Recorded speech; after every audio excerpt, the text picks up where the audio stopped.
The class would sometime run an hour and a half and cover 3 to 4 verses. Haribol.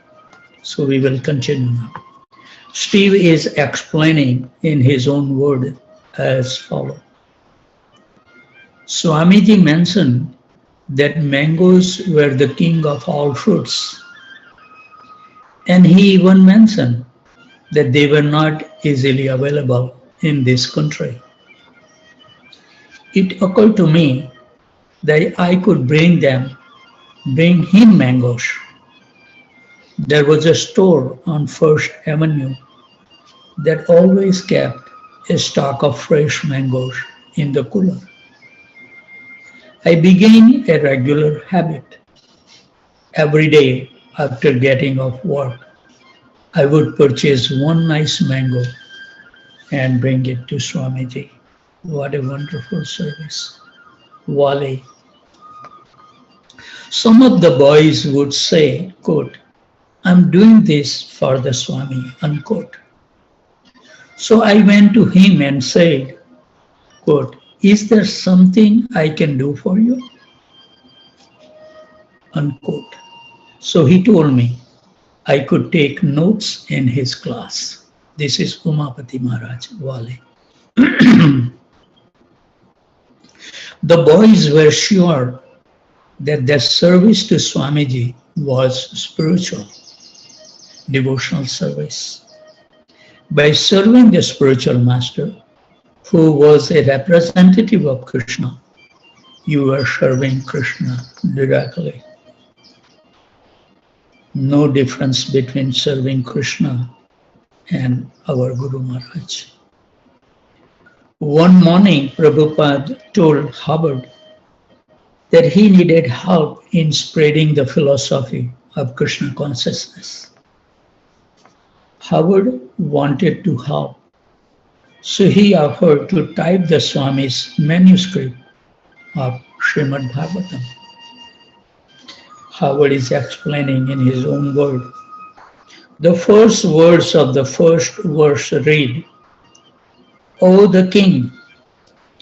And naturally I wondered whether O was the king's name and the king stood in opposition. After some time, I figured it out that O king was intended instead. I didn't make the correction without his permission. This is something wonderful that we should check with our spiritual master everything as long as they are available. Otherwise you will regret it. So many questions you may have, and then you have to really dwell. Yes, he said, change it then. I began to point out a few changes and inform him that if he wanted, I could make corrections, that I had a master's in English and taught last year at Ohio State. Oh yes, Swamiji said, do it, put it nicely.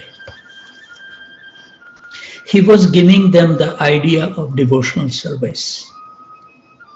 Quote, a devotee may not be a perfect at first, unquote, he said. Quote, but if he is engaged in service, once that service has begun, he can be purified. Service is always there, in the material world or in the spiritual, unquote. But service in the material world could not bring satisfactions to the self. Only bhakti, purified service rendered to Krishna with love and devotion, with utmost attention, could do that. And the best way to serve Krishna was to serve the representative of Krishna. What a nice. They picked it up quickly. We are struggling. It was something you could do easily. It was not difficult. like meditation. It was activity. You did something, but you did it for Krishna. They had seen Swamiji respond to the Bawari Bum who had come with a gift of toilet paper. And Prabhupada said, quote, just say, unquote. He is not in order, but he thought, let me give some service. But service has to be done voluntarily, out of love, not by force. And if you do this service by love, then we will do nicely. But if you feel, my Guru Maharaj used to say, when you see, when you have to show the deity or a Vaishnava, and when you feel, oh, why I have to do this, that shows the weakness in your devotional practice. Those things should never occur. Whenever you do something, do it with your heart, otherwise don't do it. Nobody is forcing us to do anything. Haribol. So Prabhupada was very happy that they were picking up very nicely. Wali is explaining in his own word as follows. Swamiji once asked me, quote, do you think you could wear the Vaishnava tilak when you are on the street? Unquote. I said, quote, well, I would feel funny doing it, but if you want me to, I will. That's surrender. And Swamiji said, no, I don't ask you to do anything that you don't want to do. Haribol. And that's why a lot of the time spiritual master, even they can see degradation of our mentality and consciousness, they don't correct. All the spiritual master knows where we are. No surprise. So Steve is explaining in his own word his incidents with Swamiji. One day, when I bought my daily mango to him, he was in his room surrounded by devotees. I gave him my mango and sat down, and he said, quote, very good boy, unquote. The way he said it, as if I were just a tiny little boy, made everyone in the room laugh, and I felt foolish. Swamiji, however, then changed their mood by saying, quote, no, this is actually love. This is Krishna consciousness. And then they didn't laugh. When Howard first volunteered to do editing, he spent the whole morning working in Swamiji's room. Quote, if there is any more typing, unquote, Howard said, quote, let me know. I could take it back to Mott Street and type there. What a nice feeling to do extra service. Quote, more? There is a lot more, Prabhupada said. He opened the closet and pulled out 2 large bundles of manuscript tied in saffron cloth. There were thousands of pages, single-spaced manuscript of Prabhupada translation of Srimad Bhagavatam. Howard stood before them, astonished. Quote, it's a lifetime of typing, unquote, he said. And Prabhupada smiled and said, oh yes, many lifetimes. Very good. Because of Prabhupada's presence and the words that he spoke there and the kirtan, everyone was already referring to the storefront as the temple. But still it was just a bare, squalid storefront. The inspiration to decorate the place came from the Mott Street boys. Howard, Keith and Wally devised a scheme to surprise the Swami when he came to the evening kirtan. Wally removed the curtain from their apartment, took them to the laundromat where they turned the water dark brown from filth and then dyed them purple. The Mott Street apartment was decorated with posters, paintings, and large decorative silk hanging that Howard and Keith had brought back from India. The boys gathered up all the pictures, tapestries, incense burners, and other paraphernalia and took them, along with the purple curtain, to the storefront, where they began their day of decorating.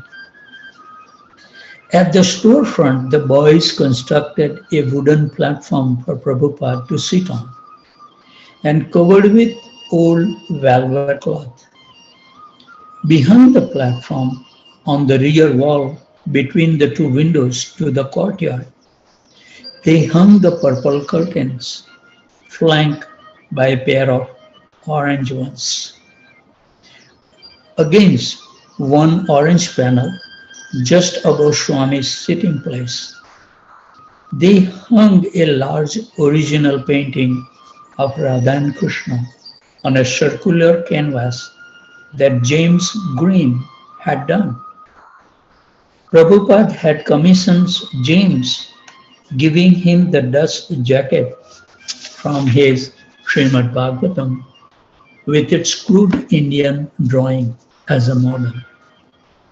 The figures of Radha and Krishna were somewhat abstract, but the Lower East Side critics who frequented the storefront hailed the work as a wonderful achievement. Keith and Howard were less confident that Prabhupada would approve of their painting and print from India, so they hung them near the street side of the temple, away from Swamiji's seat. One of these prints, well known in India, was of Hanuman carrying a mountain through the sky to Lord Ramachandra. The boys had no idea what kind of being Hanuman was. They thought perhaps he was a cat because of the shape of his upper lip. Then there was the picture of a male person with 6 arms. 2 arms painted greenish, held a bow and arrow. Another pair bluish, held a flute, and a third pair, golden, had a stick and a bow. By late afternoon, they had covered the sitting platform, hung the curtain, tacked up the decorative silks and prints, and hung the paintings, and were decorating the dais with flowers and candlesticks. Someone brought a pillow for Swamiji to sit on, and a faded cushion from an overstuffed chair for a backrest. In addition to the Mott Street cage, Robert Nelson took one of his grandfather's Belgian-style oriental rugs from his garage in the suburbs and bought it by subway to 26 2nd Avenue. Even Raphael and Don took part in the decorating. The secret was well kept, and the boys waited to see Swamiji's response. That night, when he walked in to begin the kirtan, he looked at the newly decorated temple. There was even incense burning, and he raised his eyebrows in satisfaction. Quote, "You are advancing," unquote. He said as he looked around the room, smiling broadly Yes, he added, this is Krishna consciousness. His sudden happy mood seemed almost like their reward for their earnest labors. He then stepped up onto the platform while the boys held their breaths, hoping it would be sturdy. And he sat, looking out at the devotees and the decorations. They had pleased him, but he now assumed a future of extreme gravity. And though they knew he was certainly the same Swamiji, their titterings stuck in their throats, and their happy glances to each other suddenly abated in uncertainty and nervousness. As they regarded Swamiji's gravity, their joy of a few moments before seemed suddenly childish. As a cloud quickly covered the sun like a dark shade, Prabhupada changed his mood from jolly to grave, and they spontaneously resolved to become equally grave and sober. He picked up the kartals and again smiled a ray of appreciation, and their hearts beamed back. The temple was still a tiny storefront with many hidden and unhidden cockroaches, a tilted floor, and poor lighting. But because many of the decorations were from India, it had an authentic atmosphere, especially with Swamiji's present on the dais. Now, guests who entered were suddenly a little Indian temple. My Grant, he is explaining in his own words, I came one evening and all of a sudden there were carpets on the floor, pictures on the wall, and painting. Just all of a sudden it had blossomed and was full of people. I was amazed how in just a matter of days people had brought so many wonderful things. When I came that evening and saw how it had been decorated, then I wasn't so much worried that he was going to make it. I thought it was really beginning to take hold now. Prabhupada looked at his group of followers. He was moved by their offering him a seat of honor and their attempts at decorating Krishna's storefront.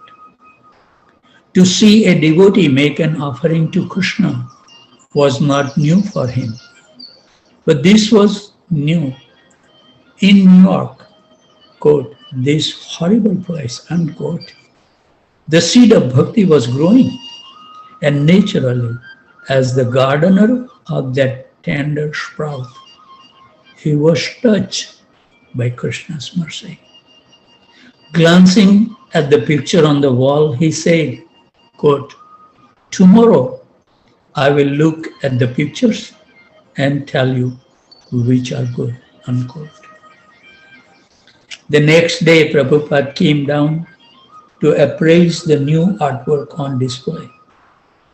One framed watercolor painting was of a man playing a drum while a girl danced. Quote, this one is all right, unquote, he said. But another painting of a woman was more mundane, and he said, quote, no, this painting is not so good, unquote. He walked to the back of the temple, followed anxiously by Howard, Keith, and Wally. And when he came upon the painting of the six-armed person, he said, quote, oh, this is very nice. Who is it? Wally asked. This is Lord Chaitanya, Prabhupada replied. Why does he have 6 arms? because he showed himself to be both Ram and Krishna. These are the arms of Ram and these are the arms of Krishna. What are the other two arms? Keith asked. Those are the arms of a sannyasi. And he went to the next picture. This is also very nice. Who is it? Howard asked. This is Hanuman. Is he a cat? Quote, no, Prabhupada replied. He is a monkey. Hanuman is glorified in the scripture Ramayana as the valiant, faithful servant of Lord Ramchandra. Millions of Indians worship the incarnation of Lord Ram and his servitor Hanuman, whose exploits are perennially exhibited in theater, cinema, art, and temple worship. In not knowing who Hanuman was, the Mott Street boys were no less ignorant than the old ladies uptown, who, when Prabhupada had asked whether any of them had seen a picture of Krishna, had all started blankly. The Lower East Side mystics didn't know Hanuman from a cat, and they had brought back from their hashish version of India a picture of Lord Chaitanya Mahaprabhu without even knowing who he was. Yet there was an important difference between these boys and the ladies uptown. The boys were serving Swamiji and chanting Hare Krishna. They were through with material life and the middle class work reward syndrome. Their hearts had awakened to Swamiji's promise of expanded Krishna consciousness, and they sensed in his personal company something exalted. Like the Bawri Bum, who had donated toilet paper during Prabhupada's lecture, the Lower East Side boys did not have their mind quite in order. And yet, as Prabhupada saw it, Krishna was guiding them from within their hearts. Prabhupada knew they would change for the better by chanting and hearing about Krishna. So the summer of 1966 moved into August, and Prabhupada kept good health. For him, these were happy days. New Yorker complained of the summer heat waves, but these caused no inconvenience to one accustomed to the 100-degree plus temperature of Vrindavan, blazing summers. We should practice someday. Krishna is so kind, sometimes he broke that AC. It is like India, Prabhupada says. And he went without a sword, seeming relaxed and at home. Simplicity brings happiness. He had thought that in America he would have to subsist on boiled potatoes. Otherwise there would be nothing but meat. But here he was happily eating the same rice, dal and chapatis and cooking on the same 3-stack cooker as in India. Work on the Srimad Bhagavatam had also gone on regularly since he had moved into the 2nd Avenue apartment. And now Krishna was bringing this sincere young man who were cooking, typing, hearing him regularly, chanting Hare Krishna and asking for more service. Prabhupada was still a solitary preacher, free to stay or go, writing his books in his own intimate relationship with Krishna, quite independent of the boys in the storefront. But now he had taken the International Society for Krishna Consciousness as his spiritual child. The inquiring young man some of whom had already been chanting steadily for over a month, were like stumbling spiritual infants, and he felt responsible for guiding them. They were beginning to consider him their spiritual master, trusting him to lead them into spiritual life, although they were unable to immediately follow the multifarious rules that Brahmanas and Vaishnava in India follow. But Prabhupada was hopeful. According to Rupa Goswami, the most important principle was that one should, quote, somehow or other become Krishna conscious. People should chant Hare Krishna and render devotional service. They should engage whatever they had in the service of Krishna. And Prabhupada was exercising this basic principle of Krishna consciousness to the furthest limit the history of Vaishnavism had ever seen. Although he was engaging the boys in cooking and typing, Prabhupada was not doing any less himself. Rather, for every sincere soul who came forward to ask for service, 100 came who wanted not to show but to challenge, speaking to them sometimes shouting and pounding his fist. Prabhupada defended Krishna against the Mayavad philosophy.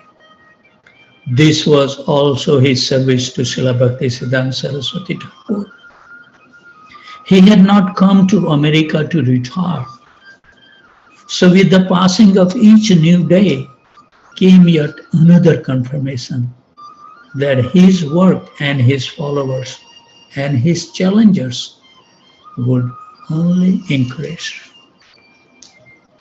And we are so young, but still we feel that we don't have any strength to do anything. So what we will do when we will reach 70, Haribol?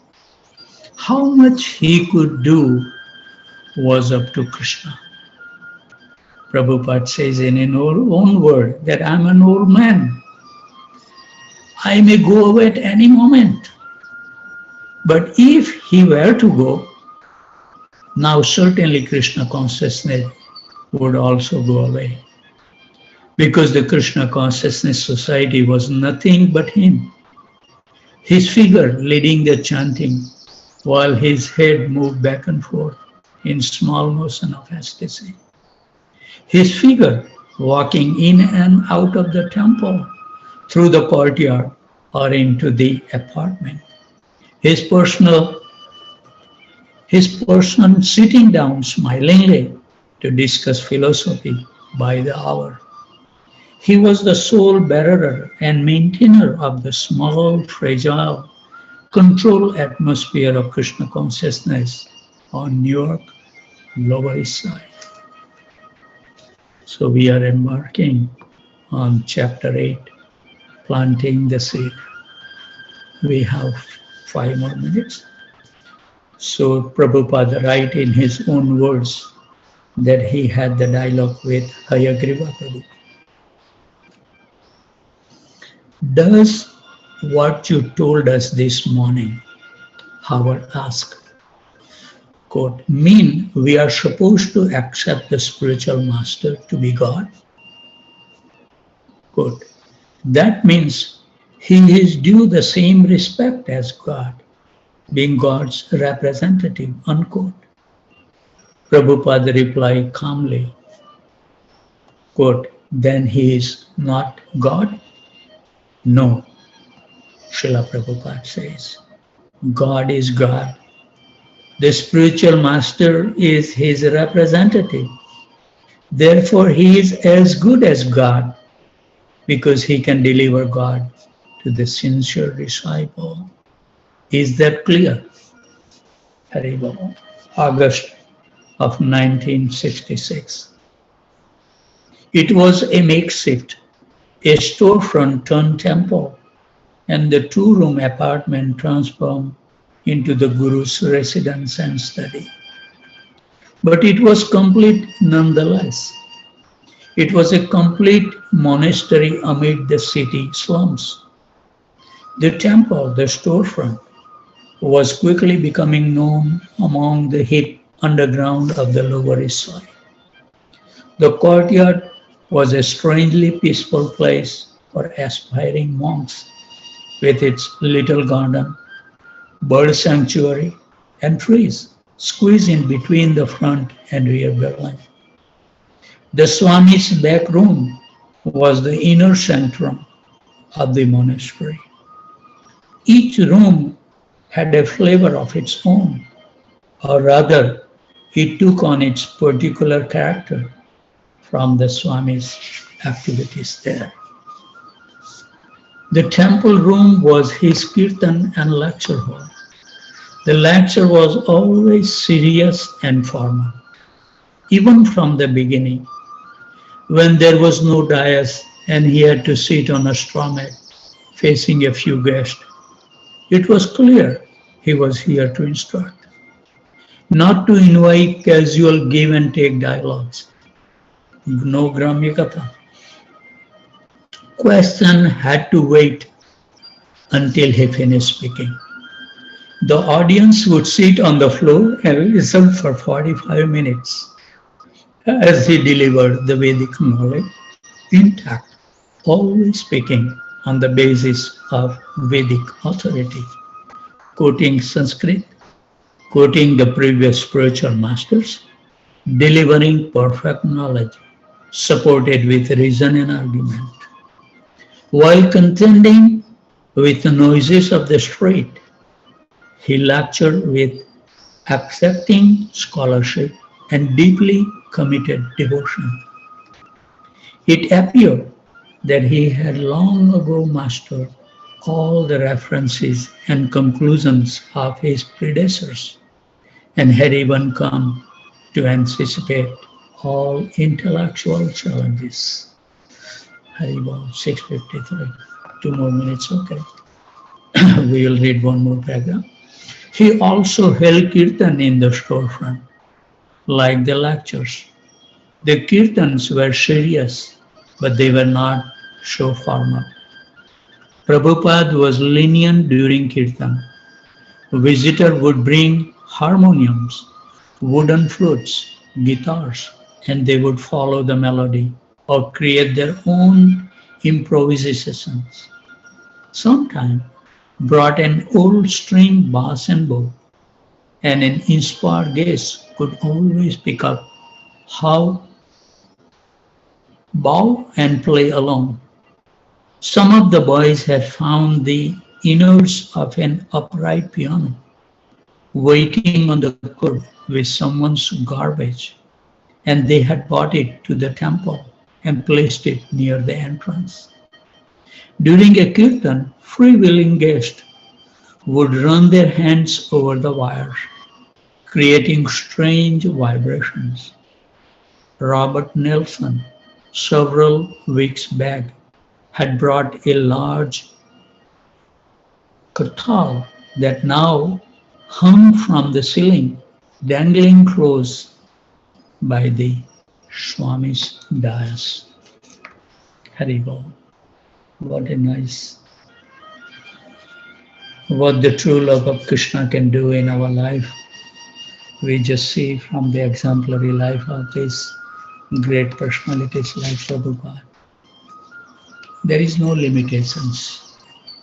The limitations occur when we are materially engrossed. Then all the limitations will come. We won't be able to wake up on time. We become lazy. All these things is there in the material realm. When we cleanse our heart through the chanting process of Hare Krishna Mahamantra, what it says in the scripture, the layman can climb the mountain and the dumb person can become an eloquent speaker. So everything will be coming into our life as we dedicate our life for the pleasure of our Guru Maharaj and Krishna. So this is really prominent thing. as I was saying in the meditation time, two things is very, very important.